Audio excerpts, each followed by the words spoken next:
El mundo actual. Debates. Gladys en Éxitos.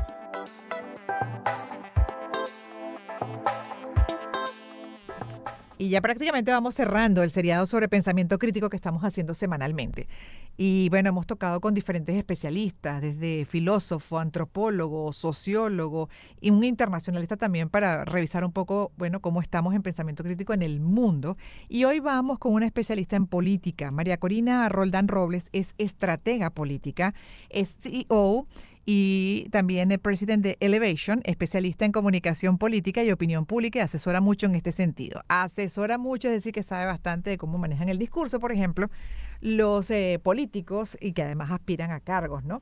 Hasta de presidente de un país, una responsabilidad de esa naturaleza. Pero mi percepción y con lo que vamos a abordar el pensamiento crítico es que justamente en la tendencia actual, no sé si eso desde hace tiempo ya viene ocurriendo, pero quienes están en el ejercicio de la política justamente muchas veces y por intereses particulares, dentro de un marco de populismo por ganar votos, más bien lo que hacen es lo contrario al pensamiento crítico, o básicamente lo que buscan es sabotear un poco el desarrollo del pensamiento crítico de las poblaciones, por aquello de que así son más manejables, por no utilizar el término de manipulables. A ver cómo lo entiende o interpreta hoy en día María Corina Roldán, que está en esta área. Bienvenida, buenas tardes.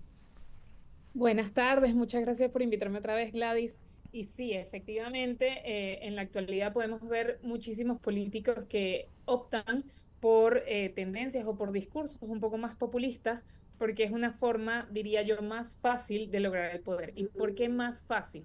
Porque justo en este espacio, en alguna oportunidad, en algún debate, en un panel que hicimos, pudimos hablar sobre lo que te lleva a votar. Y lo que te lleva a votar siempre es la emoción. No importa cuán Ujú. racional tú seas, no importa cuán crítico sea tu pensamiento, siempre hay una emoción que es la que te impulsa a pararte de la cama un domingo, a ir a un centro electoral y a poner y a votar por una opción, ¿no? ¿Y qué pasa? Que el discurso populista suele mover más la emoción que el discurso que pueda ser un poco más aterrizado, más técnico e incluso que pueda ser hasta más sincero y hasta más honesto. Ciertamente, en esto también juega un papel importante la educación que pueda tener la sociedad a la que te estás dirigiendo. Ujú. Porque, por ejemplo, no es lo mismo hacer campaña política en Suiza que hacer campaña política en Honduras. O sea, son dos espectros o son dos sociedades completamente distintas en donde claramente un discurso populista puede calar más o calar menos. Ujú. Pero aquí justamente lo que estamos en este seriado un poco indagando con especialistas y en tu caso en asesoría de lo que es el ejercicio de la política, es básicamente la importancia del pensamiento crítico para la construcción social, para el desarrollo de los países.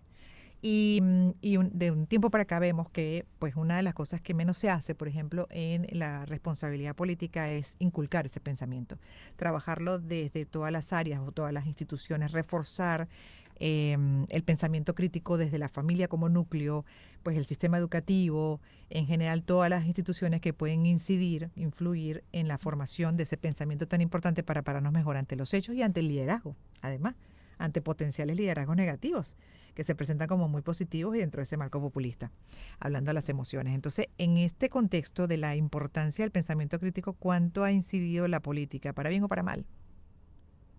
Bueno, es que ha incidido para muy mal desde mi punto de vista, sobre todo hablando específicamente en el caso latinoamericano. Porque yo considero que esto, más allá de partir de parte de los políticos, porque no va a pasar ciertamente, tiene que partir de parte del propio ciudadano. O sea, el ciudadano tiene que buscar la forma de educarse más, de saber más sobre los políticos que tienen frente, sobre la historia de esos políticos. Y lo digo sobre todo porque, por ejemplo, ahorita acabo de terminar un proceso electoral aquí en Chile, Ujú. que desde hace 3 procesos electorales el voto es obligatorio. Y el voto obligatorio lo que lleva o lo que conlleva es que la sociedad trate de interesarse un poquito más en lo que respecta al ámbito político para poder votar de alguna u otra forma bien. ¿Por qué? Porque el que no vota en sociedades, sobre todo que de alguna u otra forma funcionan, donde no hay una polarización tan marcada, el que no vota sencillamente es porque no le interesa la política, es porque no se instruye, es porque no entiende cómo la política impacta directamente en su vida. Para esa persona normalmente es algo que funciona, es algo, o sea, su día a día va en cuanto al trabajo, a la familia, pero no contempla cómo la política puede impactarla en su vida. ¿Y qué es lo que hacen en medidas como por ejemplo el voto obligatorio, en donde vas sencillamente para que no te impongan una multa? Que de Ujú. alguna u otra forma, o votas nulo o blanco, que en los primeros ejercicios puede ser lo lógico, o de alguna u otra forma te informas de por quién vas a votar, por quién no vas a votar, y eso lo que termina siendo el que la gente esté informada realmente de cuáles son los líderes que tiene enfrente, lo que termina haciendo es que termina moviendo la aguja y termina forzando al propio político a elevar el nivel, a elevarlo. ¿Por qué? Porque cuando ya tienes a una sociedad más informada, es mucho más Claro, difícil calar con un discurso populista, es convencerla. mucho más difícil calar con la emocionalidad. Pero también, y aquí esto es otro punto muy importante, a mí me da mucha risa porque yo siempre he dicho que yo soy la pragmática de la política. A mí es muy difícil moverme emocionalmente con temas políticos. ¿Pero por qué? Porque vivo política, porque estudio política, porque Ya sabes por dónde trabajo en van. política. Exactamente. Y esto pasa porque para mí, por ejemplo, algo que está muy marcado en Latinoamérica, el discurso de la derecha, de la izquierda, es algo que ya es estéril y que ya es algo que es obsoleto. ¿Por qué? Porque es muy fácil ser de izquierda y echarle la culpa a la derecha, es muy fácil ser de derecha y echarle la culpa a la izquierda. En el fondo, ahí es donde tienes que pensar más allá de la derecha y la izquierda y más allá de quién tiene la culpa, qué es lo que va a traer la solución a la mesa.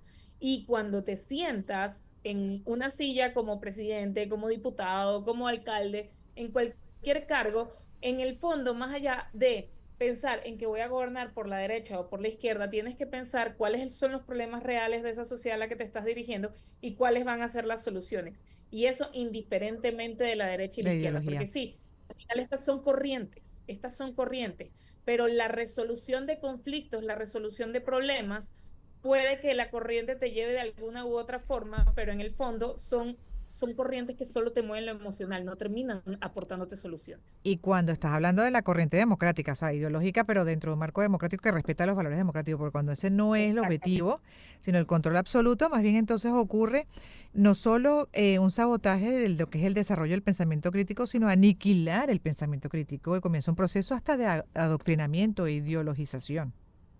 Exactamente. Y por eso es que uno como ciudadano tiene una responsabilidad muy grande en no solo informarse en quiénes son los líderes que tienen enfrente, cuáles son sus historias, cuáles son sus propuestas, cuáles son sus ideologías, cuál es la visión que tienen.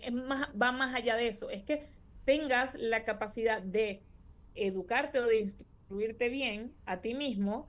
Y eso pasa también por consumir muchísimas noticias, ver qué pasa en países vecinos, ver qué pasa en otras naciones, tener un concepto incluso hasta histórico que te permita generar tu propio criterio político. Así es. Porque ahí es en donde al final se terminan anclando los discursos populistas en personas que no tienen criterio político, pero porque tampoco están formadas, tampoco buscan formarse y tampoco les interesa. Entonces, si eres una persona que al final solo quieres escuchar a alguien que te haga sentir, no sé cómo decirlo, pero que te dé la palmadita en la espalda y te haga sentir Ujú. bien, pues vas a caer por el discurso populista porque tampoco has formado un criterio, porque tampoco te buscas Ujú. informarte y caes por el que te habla bonito. En el fondo, Y la a veces ni política es siquiera habla como, bonito, sino el que mejor habla sí, en torno a mi enemigo o al que yo asumo que es el responsable de mis desgracias. Entonces, más bien desde ese concepto de venganza, ¿no? Compran un discurso ofensivo y se normaliza incluso un lenguaje ofensivo en la política que lo estamos viendo hasta en países desarrollados como Estados Unidos. Y la gente aplaude a total. rabiar y es una cosa insólita. Uno dice, Dios mío, pero ahí todas las emociones están. La lógica y la razón desaparecieron. Pero justamente para repasar y ir cerrando el tema del pensamiento crítico, para aquellos que están recién sintonizando, esto es un seriado que tiene ya 5 semanas y hoy lo estamos tocando desde el punto de vista de la política con María Corina Roldán Robles, quien es estratega política. ¿Qué es el pensamiento crítico? El pensamiento crítico es esa habilidad que nos permite analizar información de manera objetiva, si es que el término objetivo existe, porque en realidad también eso ahí es relativo, identificar los sesgos, evaluar argumentos y llegar a conclusiones basadas en evidencia. No se trata de ser negativo o escéptico todo el tiempo, se trata de ser curioso, inquisitivo, analítico, hacer finas distinciones, ir más allá y poder ver todos los ángulos de un hecho, ¿no? No quedarse con una sola verdad y defenderla como la única. Además, porque ahí también entonces, bueno, como utilizaba ayer justamente una frase de Kapuscinski, periodista, además una referencia para todos, para muchos, un hombre, además, pues, referencia en la escritura como historiador, y entre otras él llegó a decir, a asomar, que cuando tú persigues ciegamente una verdad, ciegamente, de manera obstinada, esa verdad, ¿no?, que en la que tú crees, termina esa verdad volviéndose falsedad, porque es en lo único que tú estás creyendo y tú en un fanático. Entonces estás desconociendo lo que se supone debería ser la verdadera verdad, que incluye muchas aristas, ¿no? Los matices, como dicen, el medio entre los extremos incluso.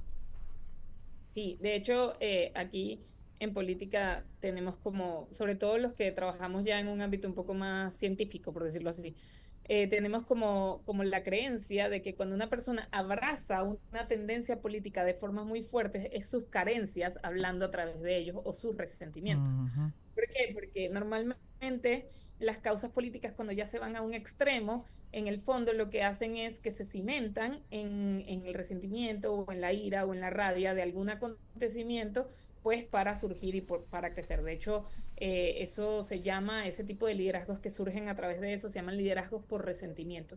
Y esto es indiferente de derechas o izquierdas. O sea, hay liderazgos ujú. por resentimiento tanto de derecha como de izquierda, pero que al final son líderes que crecen su liderazgo a través de alimentar un discurso que tiene que ver con resentimiento, con rabias, con iras, bueno, como lo comenté más temprano, o sea, Claro, echarle la culpa al otro lado. al otro. Y el problema es recoger eso, ¿no? Ahí está la gravedad cuando lo siembras, cuando siembras la polarización y bueno, esa discusión estéril, además, cuando fracturas a una sociedad y ya el entendimiento no existe para poder avanzar incluso en proyectos conjuntos, en consenso, que solucionen problemas estructurales importantes para las poblaciones. Ahí, lamentablemente, pues ya el daño está hecho y recoger eso es sumamente difícil. Lo hemos experimentado ya. Por eso me sorprende Sí. que ya teniendo la experiencia vemos que algunos siguen cayendo, incurriendo incluso en realidades de otros países como el de Estados Unidos, en ese radicalismo, en esa postura, en el mesianismo, en El Salvador, el justiciero, el que por fin, sí, va a lograr todo. Y eso es falso, ¿no? Al final son seres humanos también con debilidades. Pero ya para cerrar, ¿tú no crees que un liderazgo acertado, un liderazgo inteligente, consciente, que por supuesto respete los valores democráticos, ciudadanos, que entienda muy bien el concepto de ciudadanía, de trabajo conjunto, que invite a la población en general a asumir la responsabilidad, pueda cambiar esto y verdaderamente desarrollar el pensamiento crítico general? Sí y no. Ajá. ¿Por qué digo sí y no? Porque Por lo menos los efectivamente cimientos, el granito, sí, los, la semilla. los liderazgos se tienen que elevar, pero para que un liderazgo se eleve, eso también significa que la propia sociedad se tiene que elevar de alguna u otra forma. Y Ujú. esto pasa porque, bueno, ya aquí voy a entrar rapidito en un tema sociológico. Las sociedades son como las edades humanas. Hay sociedades que son unos niños, hay sociedades que son adolescentes, hay sociedades que son un adulto contemporáneo, otras que son adultos ya en edad de retiro. Latinoamérica, por ejemplo, en este caso está considerada como una sociedad adolescente. ¿Cómo es el adolescente? Es emocional, es cambiante, Mm, etcétera, inmaduro. etcétera, etcétera. Ujú. Claro, ¿y qué pasa? Que o sea, los liderazgos de alguna u otra forma también representan a la propia sociedad. Entonces, en la medida que la sociedad vaya evolucionando, estos liderazgos van a ir evolucionando. Entonces, pero también es importante que los propios liderazgos tengan la capacidad de poder hacer o generar esa evolución en las Claro. propias sociedades. Claro, es un trabajo Y conjunto, pero el líder sin duda también hace mucho, ¿no? Para bien o para mal, puede sumar o puede restar. Gracias, María Corina. María Corina Roldán Robles, estratega política, CEO y el presidente de Elevation, especialista en comunicación política y opinión pública, hablando hoy de pensamiento crítico. Es el último capítulo de este seriado, hoy particularmente hablándolo desde la visión justamente de la política. Espero les haya gustado, les haya sido útil. Gracias una vez más, María Corina, y a ustedes también gracias. Despedimos la primera hora, en breve regresaremos para la segunda parte, 2 en punto, Gladys en éxitos hasta las 3. Empezamos el año en su compañía.